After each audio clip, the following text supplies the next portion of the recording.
Welcome to Wellness Waves Podcast. Okay, let's dive in. When we talk about health or maybe managing weight, there's this one word that it comes up constantly. Calorie. Exactly. Calories. It causes so much confusion, maybe even obsession for some people, right? Oh, absolutely. The counting, the cutting, the tracking. Yeah. It can feel like the only thing that matters sometimes. It really can. It feels like the entire conversation around food and our bodies just gets boiled down to that single number. Yeah, and often without a deeper understanding of what that number even represents, Like, what is a calorie, really? Yeah. And does focusing only on that number tell the whole story? That's precisely the core of what we want to unpack today. We've got this source material, a text called Decoding Calories for Health and Weight Management. Right. And our goal here is to really dig into what this source says, to move past that surface-level number-crunching view that can be so overwhelming. And maybe a little misleading sometimes. Yeah.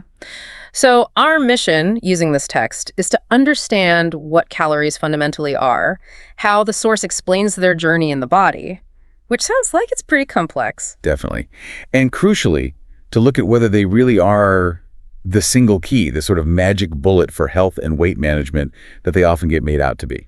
So think of this deep dive as your shortcut. We're using the insights from the material you've shared with us, trying to give you a clearer, maybe more nuanced, and hopefully less stressful take on calories. Sounds good. Let's get into it. Where does the source start? Okay, so diving right into the text. The very first thing it does is tackle that absolute basic question, what is a calorie? The foundation. Exactly. And honestly, the definition the source gives feels almost deceptively simple. Like, given all the weight we put on the word, the actual definition is quite basic. It really strips it back, doesn't it? The source defines a calorie as, quite simply, a unit of energy. That's it. A measurement. It's just a measurement. Yeah, like measuring distance in miles or weight in pounds. Calories measure energy, specifically the amount of energy released when your body metabolizes or, burns food. Okay, so it's just a unit, like a standard way to count energy. The source uses an analogy that I found pretty helpful right off the bat. The car analogy. Yeah, the gasoline one. It says calories are like the fuel that powers our bodies, just like gasoline powers a car. It's a good one because it makes it relatable. That fuel, those calories, they power everything we do from, just breathing or thinking right up to intense exercise. It's the potential energy locked inside food. Makes sense. Fuel for the body. And that fuel, the source is clear, comes from the food we eat. No surprise there. Right. Every single thing we eat or drink that contains energy provides calories. And the source points to the main sources, the big three macronutrients. Protein, carbohydrates, and fats. Exactly. Those are the primary carriers of caloric energy in our diet. Got it. Protein, carbs, fats, they provide the energy units. But then the source immediately adds a layer of complexity. It doesn't just leave it at calories or energy units.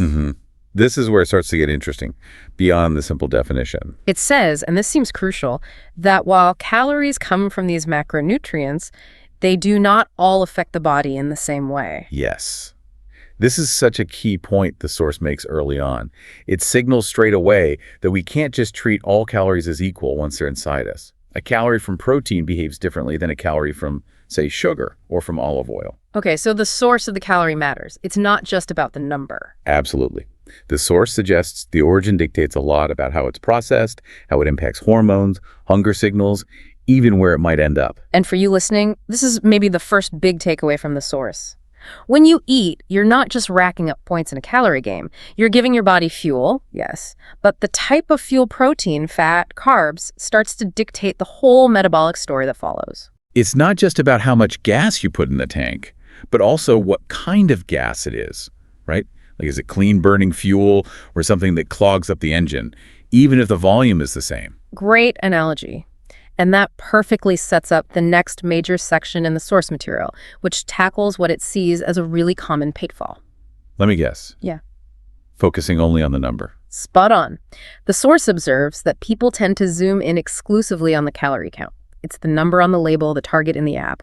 That's the whole focus. It becomes the be-all and end-all. And the source really pushes back on that idea. It does, by introducing this concept of nutrient density. Yes. Quality over just quantity. Exactly. The source doesn't give like a super formal definition, but it explains nutrient density by contrasting things. It's about what else you get along with the calories. Right. Are those calories arriving solo, or are they packaged with vitamins, minerals, fiber, antioxidants? Yeah. All the beneficial stuff. It's the nutritional bang for your buck, so to speak. And the example the source uses here is brilliant, so clear. It compares a 500-calorie fast food meal. We can all picture that. Right. Burger, fries, soda, maybe. Compares that to a 500-calorie balanced meal made from whole foods. Think grilled chicken, quinoa, loads of veggies, maybe some avocado. Same calorie count, 500. But the source is emphatic. These are completely different experiences for your body. Completely different. Why, according to the source, what makes them so distinct if the energy units are the same? Well, it goes back to that nutrient density idea. The source explains that the difference is everything else that comes with the calories in that whole foods meal. It specifically lists things like fiber. Which helps with fullness and digestion. Exactly. Protein. We know that helps with satiety and muscle. Right. Healthy fats, which are crucial for hormones and cells, plus a whole spectrum of vitamins and minerals that the fast food meal is likely seriously lacking. Okay, so the 500 calories from the fast food option might be mainly refined carbs, unhealthy fats, maybe some protein, but very little fiber or micronutrients. It delivers the energy, but that's about it. It's kind of empty energy. That's a good way to put it. Whereas the 500 calories from the balanced meal, according to the source, come bundled with all these essential nutrients. So it provides the same amount of energy, plus the building blocks, the regulatory components, the gut-supporting fiber, everything the body needs to actually thrive, not just run. It's like the difference between just getting paid calories and getting paid with health insurance, retirement benefits, and paid time off nutrients. The paycheck number might be the same, but the overall value proposition is vastly different. Exactly. The source implies that this nutrient package in the whole foods meal leads to better satiety, more stable energy levels, and better support for overall health, even though the calorie count matches the fast food meal. The physiological outcome is worlds apart. This connects directly to another really interesting point. The source raises something it calls the hunger paradox. Yeah, this one resonates with a lot of people. It does. The source mentions how people eating a lot of processed food, even if they're technically consuming enough calories based on some target number, might still feel hungry again really quickly. It seems backwards, right? You just ate, say, 600 calories. Why are you hungry an hour later? So why does that happen, according to this text? The source explains it's because the body isn't just counting energy units. It's also looking for nutrient signals. It needs fiber to feel physically full and slow digestion. It needs adequate protein to trigger satiety hormones. It needs micronutrients to run its processes smoothly. So if a meal is high in calories but low in those other things, low in fiber, maybe lower quality protein, lacking vitamins, the body gets the energy, but it doesn't get the "I'm truly nourished and satisfied" signal. Precisely. The source suggests the lack of these components means the meal doesn't trigger the same hormonal responses that signal fullness and satisfaction for a sustained period. The energy might be there, but the body still feels like it's missing something essential, so it keeps the hunger signal switched on, prompting you to eat again sooner. And honestly, who hasn't felt that? You eat a big pastry or a bag of chips, and yeah, you might feel stuffed for a few minutes, but then pretty quickly that gnawing emptiness comes back, sometimes even stronger. It feels like you didn't really eat. That's the lived experience the source is pointing to.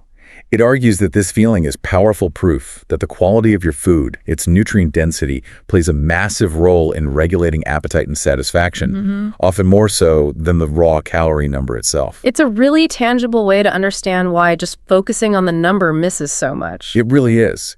And this whole discussion about quality versus quantity leads us naturally into the next big topic the source tackles. The famous, or maybe infamous, calories in, calories out model. A CICO, the cornerstone of so much weight loss advice for decades. The simple equation: eat less energy than you expend, and weight loss will happen. So what does the source say about CICO? Does it just dismiss it outright? Interestingly, no, not entirely. The source acknowledges that on a purely physical, thermodynamic level, the basic principle holds true. If there's a consistent energy deficit over time, mass will be lost from the body. It has to come from somewhere. Okay, so the physics isn't wrong. Energy balance matters. Yes, but, and this is a big but in the source, it immediately follows up by calling it a gross oversimplification. A gross oversimplification. That's strong language. It is. The source argues that while the equation exists on paper, applying it as a simple, direct predictor for individual human bodies is deeply flawed because it ignores the sheer complexity of our biology. So it's saying our bodies aren't just simple calculators or furnaces. Exactly that. The source emphasizes that how your unique body processes, partitions, stores, and actually uses the calories you consume is influenced by a whole host of factors. The calories in part isn't just a static number. Its fate is dynamic. Okay, this sounds crucial. What are some of these factors the source lists that complicate the simple CICO picture? It lays out quite a few. First, your individual metabolism, the rate at which your body burns energy just to stay alive, plus how it handles energy during activity. This varies hugely between people. Right, the classic fast or slow metabolism idea, although it's more complex than that. Much more. Then there's hormonal balance. The source mentions hormones like insulin, cortisol, the stress hormone, leptin, satiety, ghrelin, hunger. These chemical messengers profoundly impact appetite, fat storage versus burning, and energy expenditure. And diet quality, sleep, stress, they all affect these hormones. So your hormonal state can literally change what your body does with the calories you eat. Absolutely. Okay. The source also lists activity level, not just the workout itself, but overall daily movement.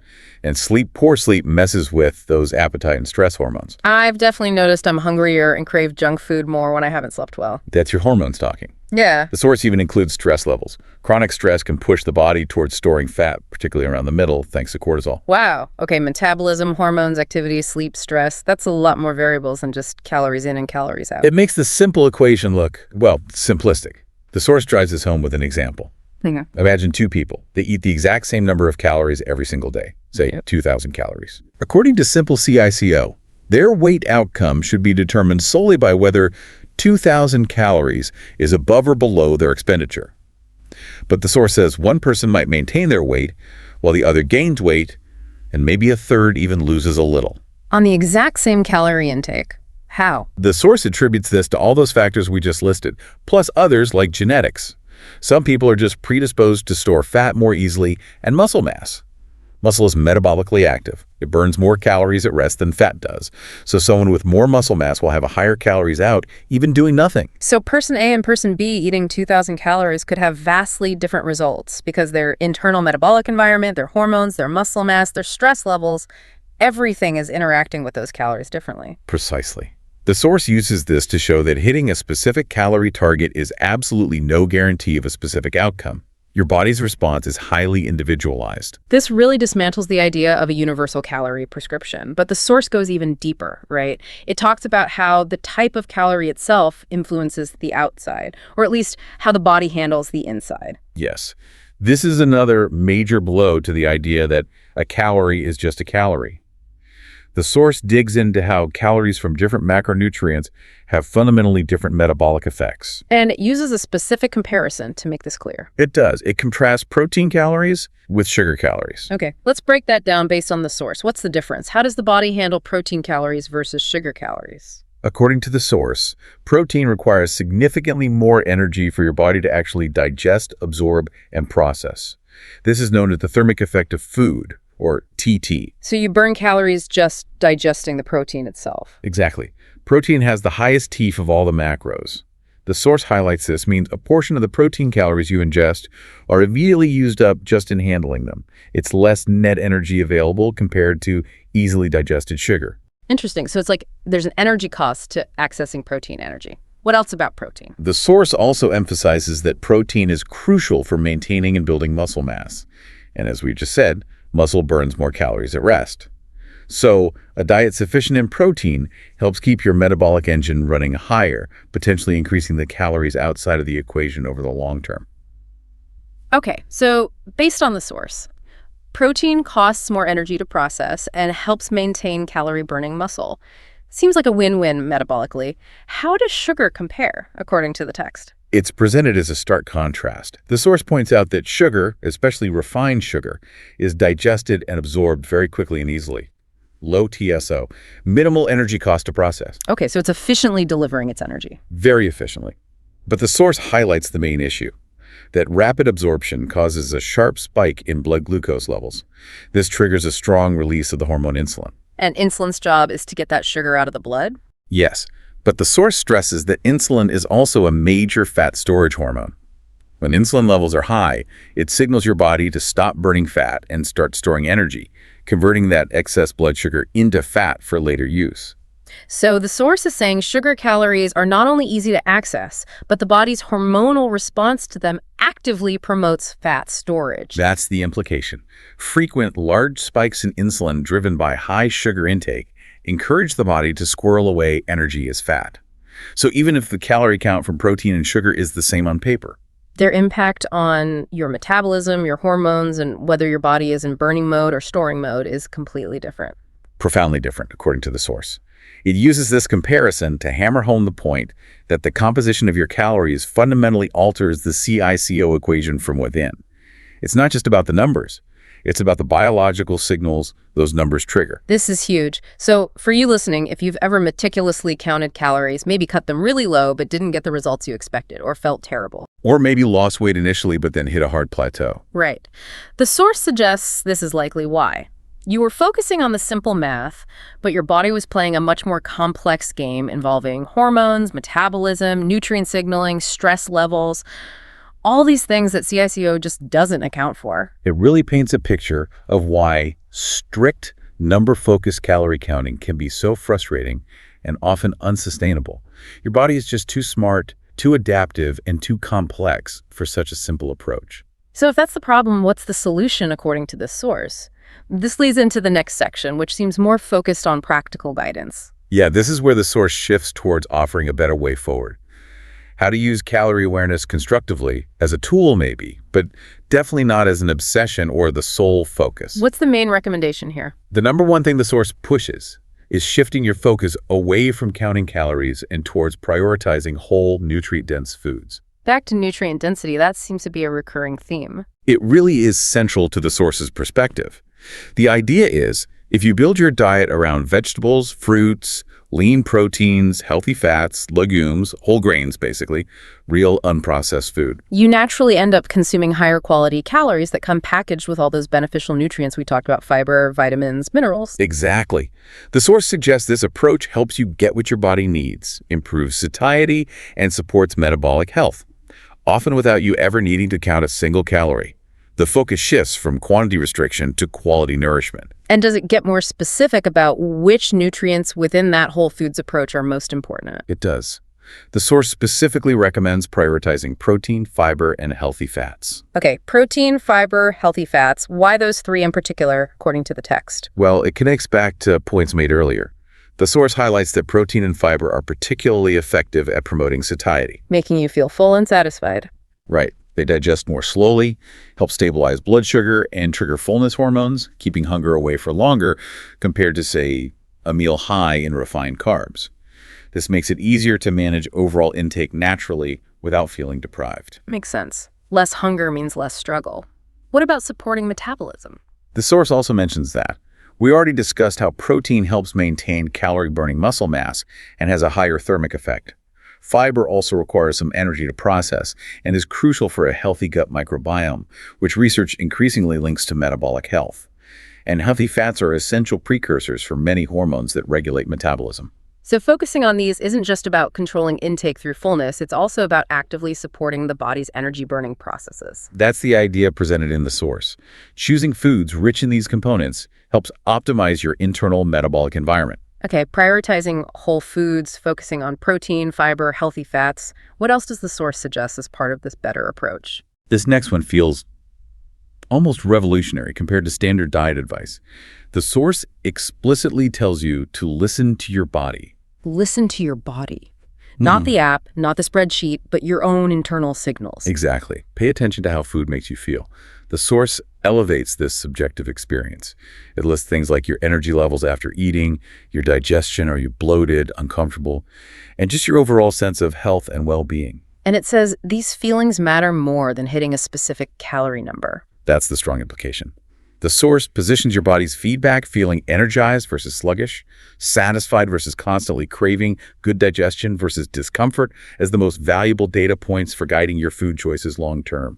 It's about tuning into your internal wisdom rather than just obeying external rules. Wow. For anyone who's felt like a slave to calorie tracking, that must sound incredibly liberating. The source is essentially saying, your body knows. pay attention to it. It's a major shift in perspective, trusting your internal cues over external numbers. And flowing from that, the source adds a really important warning, something that directly contradicts the less is always better mentality of simple calorie restriction. Yes, it warns strongly against the dangers of eating too little, against extreme calorie restriction. Why? What are the negative consequences the source lists? It outlines several key problems. First, eating too little for too long can actually slow down your metabolism. Wait, slow it down. Isn't the goal usually to speed it up? Right, but it's a survival mechanism. Yeah. The source explains that if the body perceives chronic energy scarcity, it adapts by becoming more efficient. It lowers its resting metabolic rate, the calories out at rest, to conserve energy. It goes into a sort of low power mode. So drastically cutting calories can backfire by making your body burn fewer calories overall. That's counterintuitive, but makes sense from a survival perspective. Totally. The source also states, unsurprisingly, that severe restriction often leads to fatigue. Well, yeah, not enough fuel in the tank. Exactly. Your body just doesn't have the energy for optimal physical and mental function. You feel drained, lethargic. And there's another big one the source mentions, muscle loss. Yes, and this is critical. When energy intake is extremely low, the body needs energy from somewhere. It will burn fat, yes, but it can also start breaking down metabolically active muscle tissue for fuel. And losing muscle is bad news for metabolism, right? Because muscle burns calories. Precisely. Losing muscle lowers your resting metabolic rate even further, making long-term weight management harder. Plus, you lose strength and function. The source highlights this as a major downside of overly aggressive calorie cutting, often overlooked by people just focused on the scale number dropping. So, pulling this together, the source argues that the common advice to just slash calories dramatically can be seriously counterproductive. It might slow metabolism, cause fatigue, lead to muscle loss, undermining the very health and weight goals people are aiming for. It's a powerful critique of extreme dieting approaches, grounded in physiological reality. And what's the final message in this practical section? How does the source suggest we tie all this together? It concludes by emphasizing balance. The source makes it clear that sustainable, healthy nutrition isn't about extremes, not extreme restriction, nor likely extreme indulgence. It's about finding a balanced way of eating that nourishes your body adequately with high-quality, nutrient-dense foods. Paying attention to those internal signals. Yes, respecting your hunger and fullness cues, providing enough energy to fuel your life and preserve your metabolism and muscle. It's presented as a holistic approach focused on long-term well-being, not short-term deprivation. It sounds much more like partnering with your body rather than fighting against it. That's a great way to put it. And for you listening, think about your own experiences again. Have you ever been on a super strict diet and just felt completely drained and miserable? Or maybe notice how different meals impact your energy. Like a balanced lunch keeps you going all afternoon, but a sugary snack leads to that 3 p.m. slump. The source is validating those feelings. It's saying that noticing those connections, how food affects your energy, your mood, your digestion, your fullness, is actually a really smart way to navigate your nutrition, perhaps even smarter than just following a number. It really empowers you to become the expert on your own body, using the principles of nutrient quality and balance as your guide, informed by the insights from this source material. Okay, so let's try to synthesize this. We've covered a lot of ground, all drawn from this source text. What is the absolute core takeaway message here? I think the central unifying message from the source is this: calories matter. They are the energy unit, a fundamental piece of the puzzle. But, and it's a huge but, they are emphatically not the whole picture. Not the whole picture. The source keeps coming back to that. Consistently.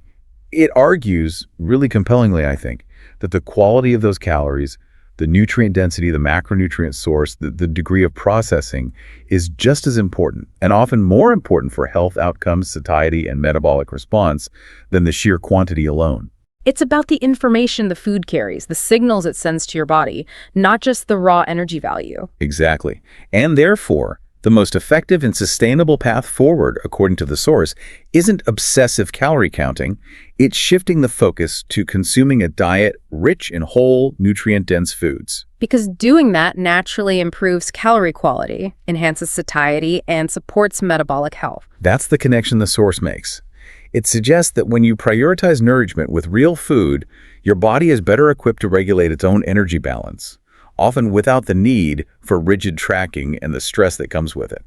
Going through the source material really does feel like it cuts through a lot of the noise and confusion that surrounds calories. It takes this thing that feels so dominant and puts it in its proper context. It offers a more holistic, more biological, and frankly, more common sense perspective than just eat less, move more. It feels more empowering, too. Less about restriction and numbers, more about understanding and listening to your body. And that understanding, that ability to look beyond the number on the label and consider the actual impact of food on your body and how it makes you feel, that's incredibly valuable. Absolutely. So just to recap our journey through this source, we started with the basic definition: a calorie is energy. Then we saw the critical importance of nutrient density, using that powerful 500-calorie meal comparison. Then we really dissected the calories in, calories out model, highlighting all the complex factors. The source says it ignores metabolism, hormones, sleep, stress, genetics, the type of calorie itself. And finally, we landed on the source's recommended approach. Focus on whole, nutrient-dense foods, prioritize protein, fiber, and healthy fats, really listen to your body's signals about energy and digestion, and avoid those pitfalls of extreme restriction. Find balance. It's a comprehensive picture painted by the source, moving from basic definition to nuanced application. And truly understanding these nuances, these complexities that the source lays out, it really can help you make nutritional choices that feel better, more informed, more aligned with your actual goals for health and well-being. It fosters a sense of confidence, I think. Moving away from feeling confused or controlled by calorie rules towards feeling empowered by knowledge about food quality and your own body's responses. Definitely. Which leaves us with a final thought to chew on, something that stems directly from what we've explored in the source material. Go on. If the source makes such a strong case that our internal feedback, how we feel after eating, our energy, our digestion, is potentially more valuable for guiding our choices than rigidly tracking external numbers. Yeah. What really changes in our day-to-day life, in our relationship with food, when we start genuinely trusting those internal signals, first and foremost? That's a powerful question. Or maybe consider this. Given the source's clear explanation of how differently protein calories and sugar calories impact our metabolism and hormones, what hidden metabolic advantages might we be gaining? Or perhaps what disadvantages might we be creating simply by continuing to treat all calories as if they're metabolically identical, just because the number looks the same on the package? Food for thought indeed. Things to reflect on as you navigate your own health journey. Thank you so much for joining us on this deep dive into decoding calories using the insights provided by the source text. We really hope this exploration gives you some valuable perspective and empowers you in making choices moving forward.